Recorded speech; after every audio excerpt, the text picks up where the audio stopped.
In a powerful and unexpected moment, legendary boxer Mike Tyson broke down in tears during a live TV interview after receiving a deeply personal letter from Ibrahim Traoré, the president of Burkina Faso. The emotional exchange revealed a surprising bond and shared respect between two influential men from vastly different worlds. What began as a routine interview turned into a tearful, unforgettable moment that silenced the entire studio. Tyson, invited to a major American morning show to discuss his memoir and an upcoming Netflix documentary, appeared calm, slightly weary but alert. As the cameras rolled and the host smiled, he said, "Mike, you've seen a lot, but this is something different." Tyson raised an eyebrow. "What is it?" The host was handed a cream-colored envelope with gold lettering. "This came last night from West Africa, from the president of Burkina Faso, Ibrahim Traoré." The studio went still. Tyson's jaw tightened. "He said it's meant only for you, but gave us permission to read it aloud if you're willing." Mike nodded slowly. "Go ahead." What followed wasn't just emotional, it was transformative. The letter unlocked something long buried in Tyson, not the fierce fighter or showman, but the wounded child behind the legend, touched by a distant leader. The host unfolded the letter and began, "Dear Mr. Tyson, my name is Ibrahim Traoré, President of the Transition of Burkina Faso. I do not write to you as a politician, but as a boy who once had nothing and watched you fight on a flickering TV in a crowded room." Tyson's eyes widened, his breathing shifted. "You were not just a boxer. You were proof that pain could become strength, that a child from nowhere could bring giants to their knees." Tyson leaned in. The host read on. "When my country was in pain, I remembered your eyes in the ring.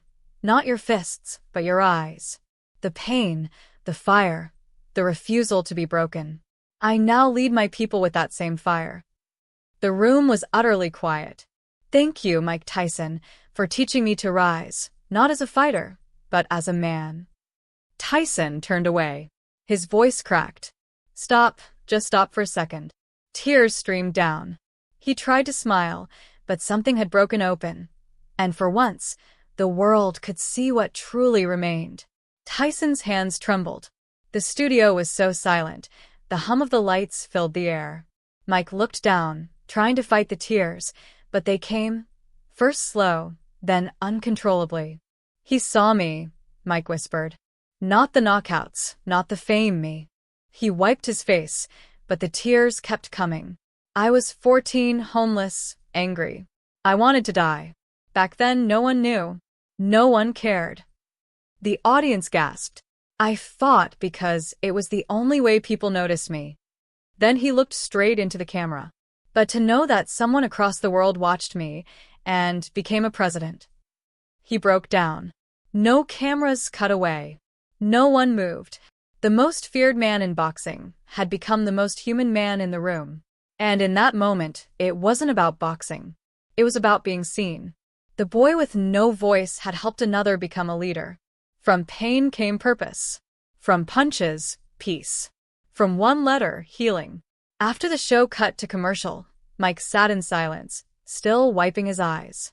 The host leaned in and asked quietly, "Do you want to keep going?" Mike nodded. "The world needs this." When the cameras came back, there was no script, no promo talk, just raw honesty. "Ibrahim Traoré," Mike began, voice thick with emotion. "I've never met you, but I feel like I know you." He held the letter close like it was sacred. "I wasn't supposed to survive. I was a thief, a fighter, locked up before I knew what love was." The crowd leaned in. "But this man, this president, he saw strength in my pain." He paused. "Nobody talks about the hunger, the nights you pray not to wake up. But this letter, it told me I wasn't alone." The studio, once full of lights and laughter, had become a space for reflection. One man's tears had turned into another man's truth.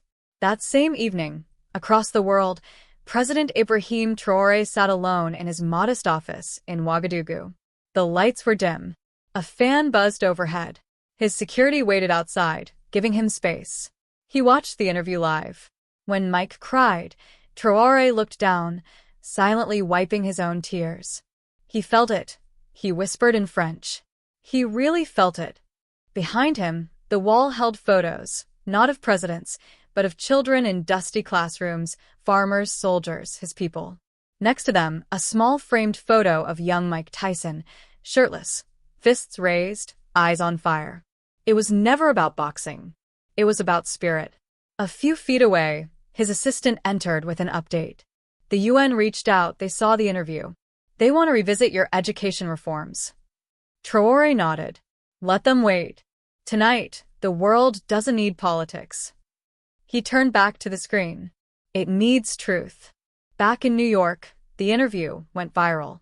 Within hours, it reached millions. Clips of Tyson weeping over Traoré's letter flooded social media. Celebrities reposted. Schools played it. Refugee camps in Africa erupted in cheers. But it didn't end there. Just after midnight, Mike's phone rang. Unknown number. International code. He hesitated, then answered. Hello. A calm voice replied, Mr. Tyson, this is Ibrahim Traoré. Silence. Mike's throat tightened.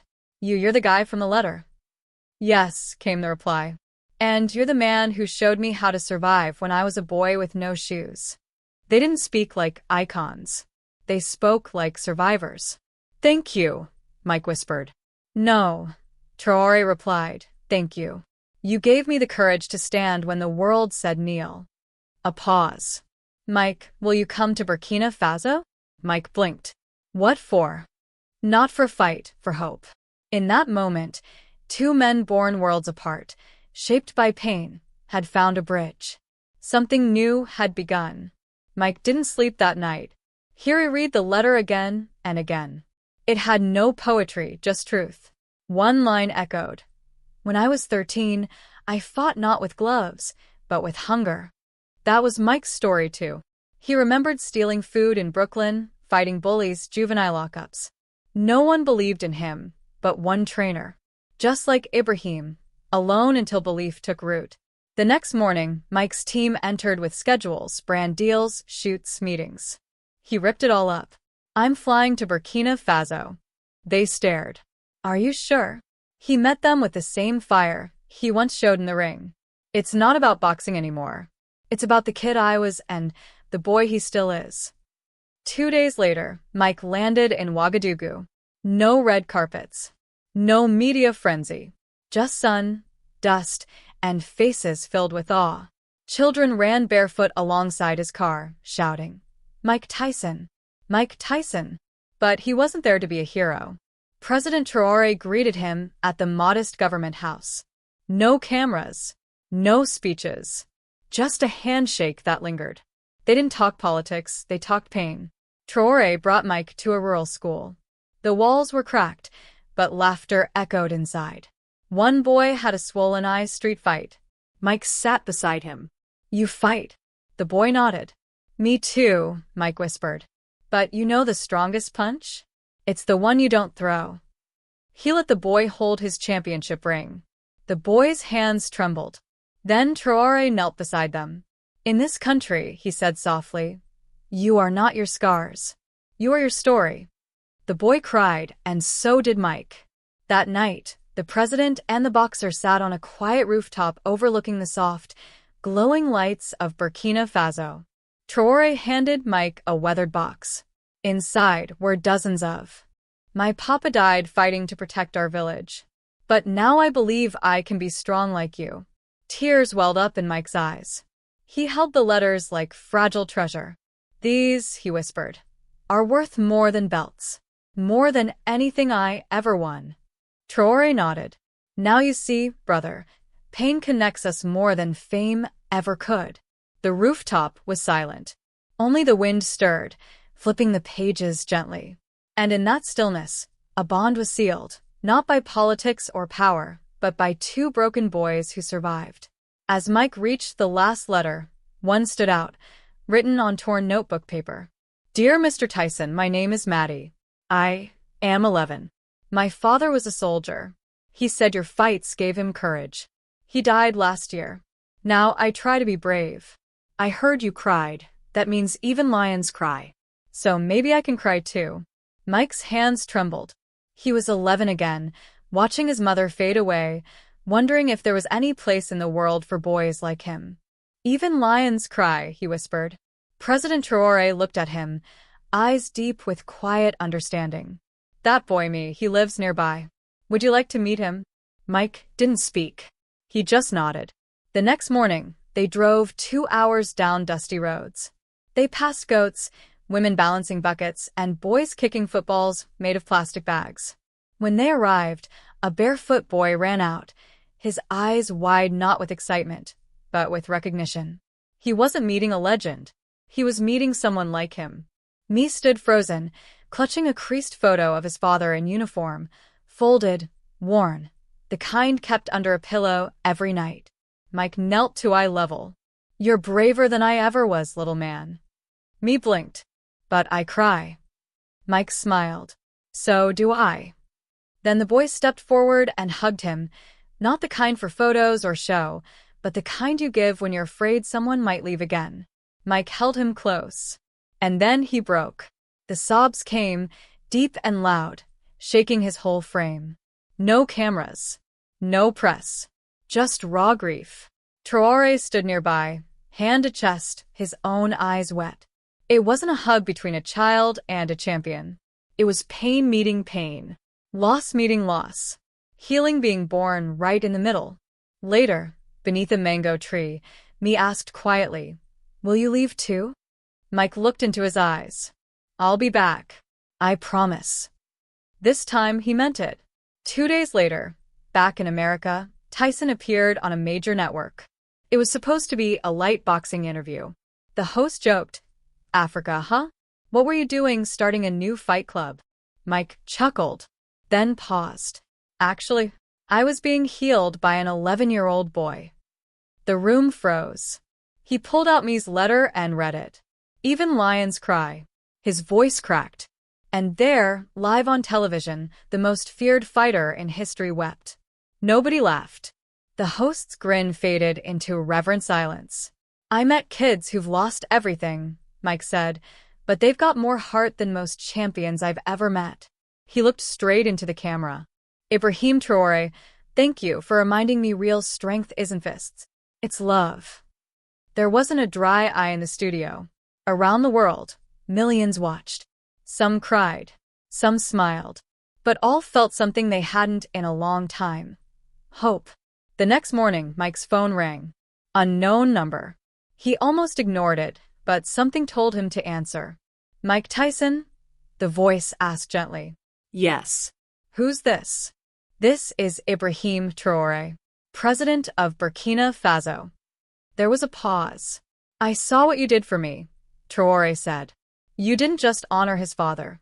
You healed something in him, and in yourself. Mike stayed silent, throat tight.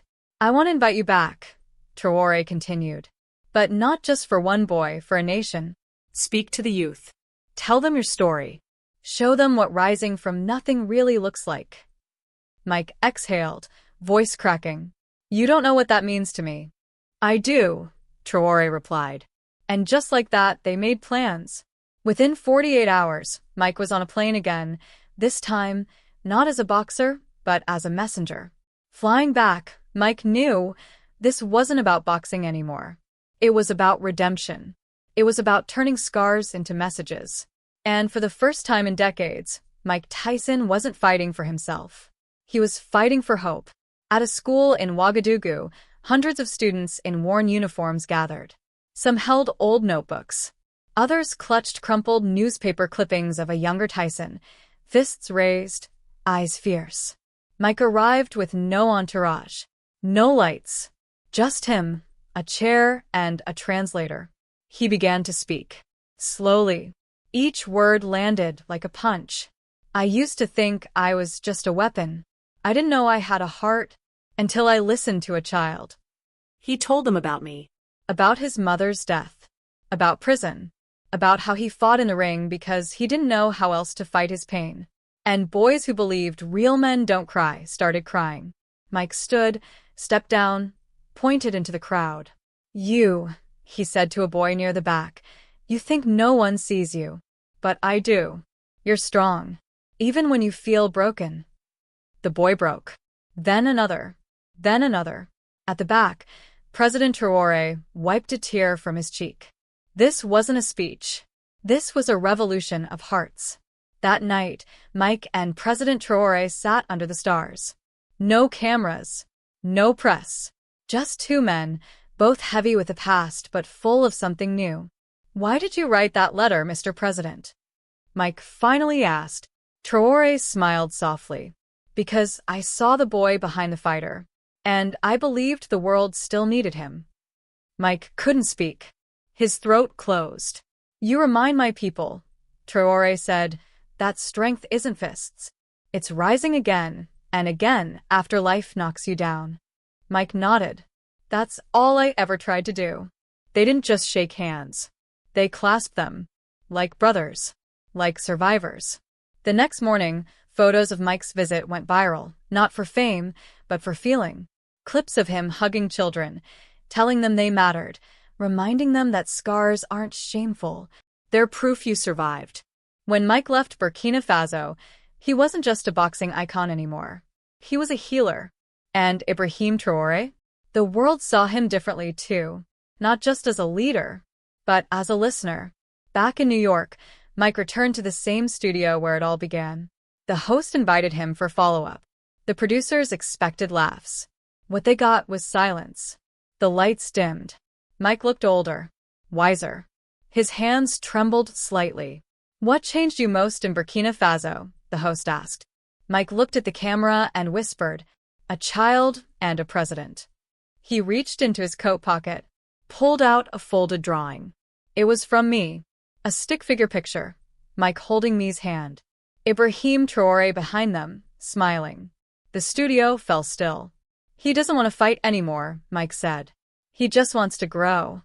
The audience held their breath. Even the host, always quick with words, had none. Mike's voice cracked. "That boy gave me peace." He paused. "And Traoré, he gave me purpose." A tear slid down his cheek. And in that moment, the world didn't see the monster. Or the fighter. They saw a man finally healing. Later, in his dressing room, a staff member walked in holding a brown envelope. "International mail," she said. Mike opened it. Inside, another letter. From President Ibrahim Traoré. The handwriting was familiar. The message even more so. "My brother Mike.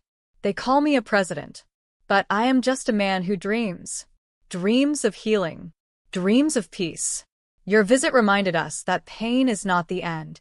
It's a beginning. If we dare to feel it, not fight it. Burkina Faso thanks you. I thank you." And the boy. The boy now sleeps peacefully. Mike stared at the letter. And for the first time in years, he whispered a prayer. Not for himself, but for every broken kid in the world. And every leader with a heart. He pressed the letter to his chest. "I was never the baddest man on the planet," he whispered. "I was just a boy waiting to be heard." And finally, someone had listened. 1 week.